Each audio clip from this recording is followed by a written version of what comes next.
కాంగ్రెస్ ప్రభుత్వం అధికారం చేపట్టి ఏడాది పూర్తయిన సందర్భంగా ప్రజాపాలన విజయోత్సవాలు నిర్వహిస్తోంది. ఇందులో భాగంగా మున్సిపల్ అర్బన్ డెవలప్మెంట్ ఆధ్వర్యంలో హైదరాబాద్లో పలు అభివృద్ధి కార్యక్రమాలకు సీఎం రేవంత్ రెడ్డి ప్రారంభోత్సవాలు, శంకుస్థాపనలు చేపట్టనున్నారు. ఇందులో ప్రధానంగా కేబీఆర్ పార్క్ చుట్టూ 6 కూడళ్లలో మల్టీలెవెల్ ఫ్లైఓవర్లకు సీఎం రేవంత్ శంకుస్థాపన చేస్తారు. 5,942 కోట్లతో ఈ పనులు చేపట్టనున్నారు.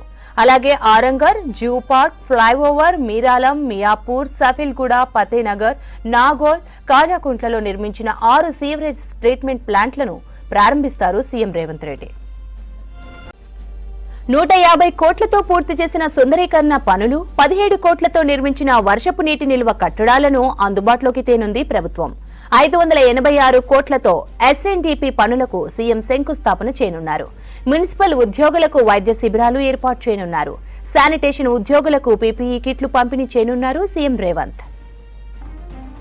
కాంగ్రెస్ ప్రభుత్వం అధికారం చేపట్టి ఏడాది పూర్తయిన సందర్భంగా ప్రజాపాలన విజయోత్సవాలు నిర్వహిస్తోంది. ఇందులో భాగంగా మున్సిపల్ అర్బన్ డెవలప్మెంట్ ఆధ్వర్యంలో హైదరాబాద్ లో పలు అభివృద్ధి కార్యక్రమాలకు సీఎం రేవంత్ రెడ్డి ప్రారంభోత్సవాలు, శంకుస్థాపనలు చేపట్టనున్నారు.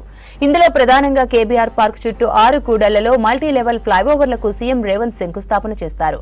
5,942 కోట్లతో ఈ పనులు చేపట్టనున్నారు.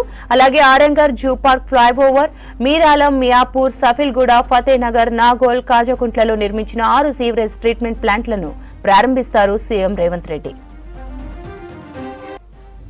150 కోట్లతో పూర్తి చేసిన సుందరీకరణ పనులు, 17 కోట్లతో నిర్మించిన వర్షపు నీటి నిల్వ కట్టడాలను అందుబాటులోకి తేనుంది ప్రభుత్వం. 586 కోట్లతో ఎస్ఎన్జీపీ పనులకు సీఎం శంకుస్థాపన చేయనున్నారు. మున్సిపల్ ఉద్యోగులకు వైద్య శిబిరాలు ఏర్పాటు చేయనున్నారు. శానిటేషన్ ఉద్యోగులకు పీపీఈ కిట్లు పంపిణీ చేయనున్నారు సీఎం రేవంత్.